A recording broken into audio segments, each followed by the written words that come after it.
Senar RI de hoje recebe o CFO da SLC Agrícola, Ivo Brum.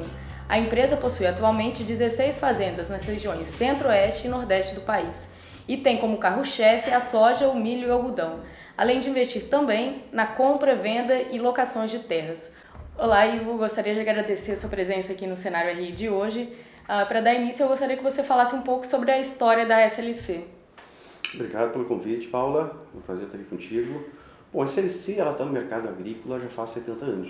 A companhia começou inicialmente produzindo máquinas agrícolas, teve a oportunidade de fazer uma joint venture com a John Deere, a joint venture durou 20 anos.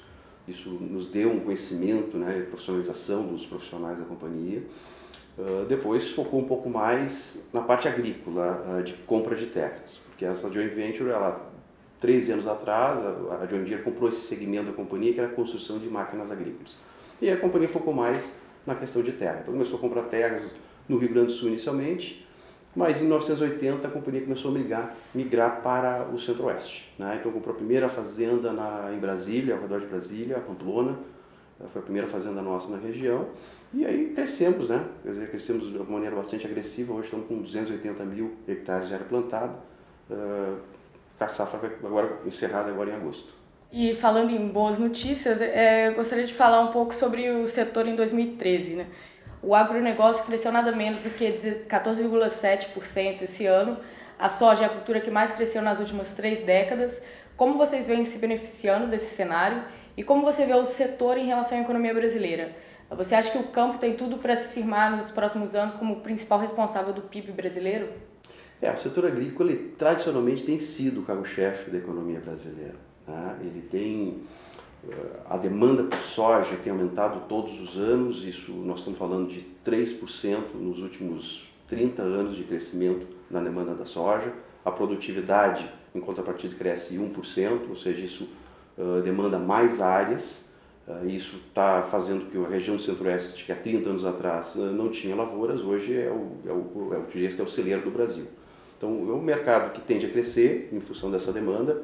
Logicamente, a logística hoje tem sido um gargalo, né? Nós temos dificuldade de escoar a produção do Mato Grosso pelo norte e geralmente vem aqui para a região do Sudeste, que tem pouca infraestrutura, pouca ferrovia, pouca rodovia. Esse é um grande problema que o governo está fazendo sua parte, né? Está concedendo alguns incentivos para a criação de novos caminhos logísticos, que é fundamental para continuar esse crescimento, porque hoje nós estamos num gargalo. Se não houver uma solução, talvez daqui a 3, 4 anos não tenha mais condições de continuar crescendo por falta de infraestrutura logística para escoar a nossa produção. E a melhor alternativa seria um investimento do governo mesmo nessa parte de infraestrutura? Eu te diria assim que o governo está tentando privatizar, né? Fazer parcerias, né? Eu acho que temos que ter ferrovias cruzando o Mato Grosso, temos que ter novas rodovias ou via portos do norte, né? Como estão saindo, portos no Maranhão, no Amazonas, em Pará, que é fundamental para ter outros caminhos para escoar a safra brasileira. Para te ter um exemplo, o algodão produzido no Mato Grosso e todo o Brasil, ele só é escoado por Porto de Santos ou Paranaguá. Por quê? Porque é um dos lugares que tem condições de fazer exportação de algodão. É importante ter outras alternativas, né? Porque senão acaba ficando Porto de Santos aqui, como tradicionalmente a gente vê, com uma fila de caminhões aguardando um horário para descarregar a mercadoria. E voltando para os números da empresa, a SLC tem metas agressivas para os próximos anos, cultivo de 700 mil hectares até 2020. Eu queria que você falasse um pouco como que vocês planejam atingir esse patamar por meio de infraestrutura, de tecnologia, como que está o investimento? Quando nós fizemos o IPO, nós plantávamos 117 mil hectares de terra. Então hoje nós estamos com 282, passados aí 6 anos, né? A nossa intenção é chegar na safra 2021 com 700 mil hectares de terra. Para isso, o que a companhia tem feito? Nós temos uma joint venture criada que é a Lendico, na qual a gente tem um fundo inglês que vai contribuir com 240 milhões de dólares. A gente entende que com esse montante a gente consegue comprar ao redor de 70 mil hectares de terra e construir infraestrutura e fazer a correção do solo. Isso vai nos aumentar a área plantada, porque a SLC Agrícola vai arrendar essa área. Nós fizemos uma joint venture com a Mitsui, para uma fazenda na Bahia. A Mitsui tem no Brasil ao redor de 70 mil hectares de terra. Nesse negócio ela entrou com 20 mil hectares de terra. A gente acredita que tem potencial de crescer com as áreas da própria Mitsui. E temos também uma outra joint venture chamada a Pioneira, no Mato Grosso, com o Grupo Soares Penedo aqui de São Paulo, que tem uma fazenda que deve ter ao redor de 150 mil hectares de terra, com potencial de plantio de aproximadamente 60 mil, 80 mil hectares. No negócio entrou 20 mil e a gente acha também que tem capacidade de crescer dentro dessa própria fazenda junto com o Grupo Soares Penedo. Então, nós temos várias alternativas hoje de crescimento, além da própria SLC, arrendar área, ou comprar áreas novas, que é o que a gente tem feito nos últimos 6, 7 anos depois do IPO, sempre tendo uma geração de caixa positiva, sempre tendo um resultado positivo, mesmo no momentos de crise, como aconteceu em 2010, 2009, 2010, a companhia sempre teve resultado positivo, ou seja, mesmo tendo a agricultura, todo esse chavão de ser um mercado de muito risco em função das questões climáticas, a gente consegue ter uma rentabilidade, pelo menos sempre positiva nos últimos 6 anos. Eu gostaria que você falasse um pouco sobre a criação da Lendco. É um business novo para a empresa, né? Compra e venda de terra. Como que funcionou a criação dessa empresa e o que vocês estão planejando? Tá. A Lendco, na verdade, a companhia já desde 77, quando foi efetivamente fundada a SLC Agrícola, né? Ela sempre transformou terras. Quer dizer, a primeira fazenda que nós compramos lá em Brasília, Pamplona, ela era uma área bruta, ela foi transformada, assim como as áreas lá no Maranhão, no Mato Grosso. Então isso já faz parte do nosso DNA, a gente está acostumado a fazer isso e tem expertise para fazer esse trabalho de transformação de terra. Tendo esse know-how, a gente entendeu que seria interessante monetizar também parte dos nossos ativos hoje. Então o que a gente fez? A gente botou 3 fazendas desenvolvidas nesse negócio, que é a Fazenda Piratini na Bahia, a Fazenda Planeste no Maranhão e a Fazenda Panorama também na Bahia. O valor delas era 240 milhões de dólares. E fomos na busca de um fundo que contribuísse, ou um outro sócio que contribuísse com o mesmo montante, só que em cash, para efetivamente a gente poder comprar mais áreas, fazer esse trabalho de transformação. E eu acredito que depois, ou seja, depois de serem adquiridas essas áreas, a gente fazia a transformação, daqui uns 7, 8 anos a gente possa fazer a venda das fazendas e monetizar também esse ganho. Então, o grande desafio nosso foi mostrar para os investidores o ganho que existe nessa transformação, e apesar de ser teoricamente um item simples, não é tão simples assim, porque quando você chega numa área bruta, você não tem água, você não tem energia, você não tem restaurante, você não tem alojamento, tudo isso tem que ser construído antes de começar efetivamente o processo de transformação. Então, essa expertise de administrar todo esse processo nos fez monetizar os recursos que nós tínhamos internos e também mostrar a expertise para os investidores. Então, a SLC entrou com a terra, o fundo entrou com dinheiro para fazer essa infraestrutura no local. E como que foi esse arranjo com o fundo? Esse é um projeto que ele começou em 2009, certo? É um projeto que não é fácil fazer negociação com o fundo, não vamos se iludir, Todos queriam descontos em relação ao preço que nós estávamos estabelecendo, pelo preço do laudo da Deloitte. Foi uma negociação que durou vários anos, porque a gente fechou ela o ano passado, a Lendco, em agosto do ano passado. Na verdade, além de valorizar a terra, nós gostaríamos também que o investidor valorizasse também a SLC, pela expertise que a SLC tem.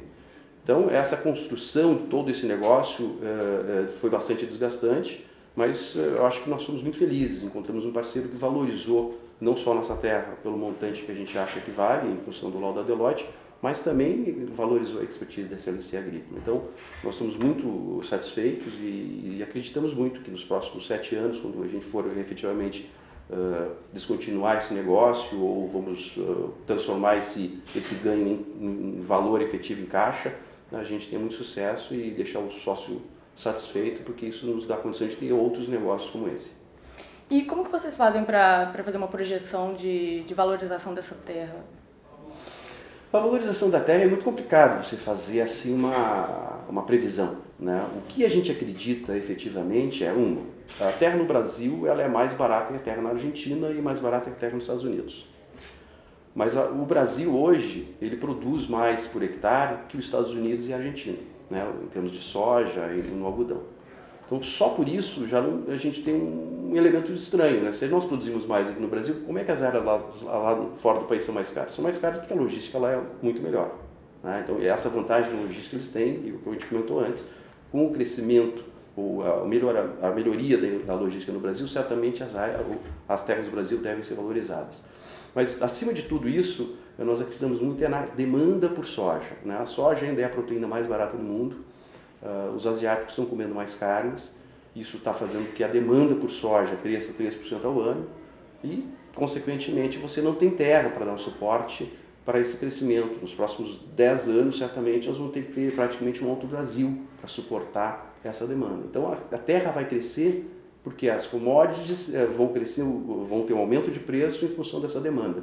Se você não tem como atender a demanda, você tem que fazer o que? Aumentar o preço de commodity e, consequentemente, a terra vai ficar um pouco mais valorizada. Essa é a nossa visão de crescimento de terra. Hoje a soja é um dos principais carros-chefes aí da empresa. Vocês planejam então manter esse mesmo foco, algodão, soja e milho? Na verdade nós temos assim uma diversificação de culturas, nós trabalhamos com soja, milho e algodão. A soja geralmente representa 50% da nossa área plantada, o algodão ao redor de 35% e o milho 15%. De ano para ano isso pode mudar em função da margem, né? Ou seja, se você tiver uma margem melhor numa cultura, você pode fazer algum tipo de movimentação.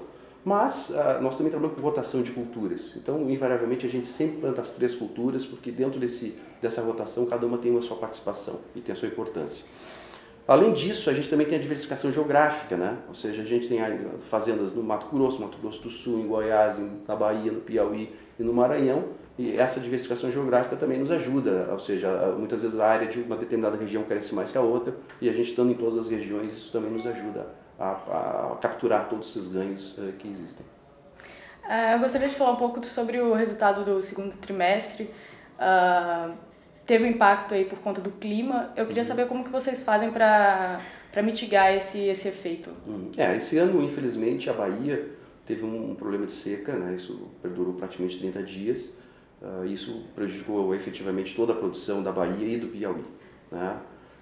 Infelizmente, para mitigar esse risco, a solução é ter irrigação. Então, um dos nossos focos para o futuro é talvez aumentar a área irrigada, principalmente nessas áreas de mais risco. Além disso, o que a gente faz é ter essa diversificação geográfica, como eu comentei, ou seja, estar presente em várias regiões diferentes do país, porque a seca acontece, o problema climático acontece todos os anos. O ano passado foi no Rio Grande do Sul, esse ano foi na Bahia, o ano que vem pode ser em outra região. Então, nós estamos em várias diferentes regiões, faz com que a nossa média ela fique um pouco mais homogênea, né? E isso ajuda bastante porque você consegue prever os resultados. A gente tem uma previsibilidade em termos de produtividade em função disso. Esse ano, efetivamente, nós tínhamos muitas áreas novas na Bahia e no Piauí, são áreas de primeiro, segundo, terceiro ano, que ainda não estão maduras, o solo não está com o seu perfil completamente adequado, e aí realmente, se você passar 30 dias sem chuva, essa região ela sente muito. Então a produtividade foi muito baixa, foi compensada parcialmente pelas áreas do Mato Grosso do Sul, do Maranhão. O sul do Maranhão tem um potencial incrível, só que infelizmente a área nova no Piauí e na Bahia comprometeram a sua índice de produtividade. Quando você olha o algodão, isso não vai aparecer dessa maneira, porque o algodão é uma cultura de mais longo prazo, uma cultura de 6 meses, 7 meses, onde o perfil do solo já tem que ser mais desenvolvido, 40 centímetros de desenvolvimento do solo, então isso dá condição que a lavoura resista mais e, logicamente, depois desses 30 dias de seca, voltamos a ter chuvas normais, então a cultura cresceu de maneira adequada. Nós estamos muito otimistas agora, porque está encerrando a colheita do algodão e começam as vendas a partir agora do mês de setembro, final de setembro. E trazendo esses dados para o investidor, qual que seria o melhor momento para comprar o papel? E eu acho que nós temos 2 caminhos importantes aqui para serem considerados. Um é o crescimento da companhia, né? A companhia plantou 282 mil hectares na última safra, nós arrendamos 23 mil hectares no Maranhão recentemente, foi comunicado ao mercado, fizemos a joint venture com a Mitsui, fizemos a joint venture com o Grupo Soares Pereira aqui em São Paulo, são áreas que vão adicionar ao nosso portfólio. A gente tinha indicado 310 mil como sendo o nosso target para o próximo ano e certamente nós vamos superar isso só em função dessas três eventos que eu comentei contigo. Nós devemos chegar muito perto dos 320. Eu acho que o ponto importante para o investidor é a questão da valorização das terras, né? Se você olhar o valor da companhia, considerando o valor da terra do laudo da Deloitte, que foi comunicado há 2 semanas atrás, nós temos um desconto de 30% com relação a isso. Então eu te diria assim, a ação da companhia está barata hoje, está bem barata. Eu acho que temos potencial de subir a 25, 26 reais rapidamente em função desse crescimento, do aumento da nossa eficiência, em função da valorização de tax. Quando se soma todos esses fatores aqui, não faz sentido a ação da companhia estar tradando hoje ao redor de R$20. Então nós somos muito otimistas, assim, ajustando também a Bolsa Brasileira, também sofreu um pênalti nos últimos meses, mas eu acho que passando esse momento, tenho que adicionar também a questão da desvalorização do câmbio, né? Ou seja, isso ajuda a melhorar as margens, as commodities são todas elas dolarizadas, né? Principalmente a soja e o algodão, ou seja, essa desvalorização do câmbio nos garante uma margem também superior e isso vai compensar o problema logístico que nós tivemos no ano passado, cujo preço subiu significativamente. E para terminar a nossa entrevista, gostaria de que você comentasse uma curiosidade. Todas as fazendas da empresa começam com a letra P, com 8 letras, são 16 fazendas. Por que isso? No início foi uma coincidência, né? As primeiras fazendas tinham a letra P e 8 letras. Mas depois, passados alguns anos, novas fazendas foram adquiridas, também com o mesmo perfil, letra P e 8 letras, e depois isso deu uma tradição dentro da companhia. Ninguém tem coragem hoje de fazer uma mudança dessa, afinal a companhia está dando certo. E o que está dando certo não se mexe, principalmente nessas questões assim, que são de superstição. Por isso que até hoje a gente mantém 8 letras e iniciando com a letra P nos nomes da fazenda. Ivo, muito obrigada pela entrevista no Cenário RI. Eu que agradeço. O Cenário RI de hoje contou com a presença do CFO da SLC Agrícola, Ivo Brum. Infomoney, informação que vale dinheiro.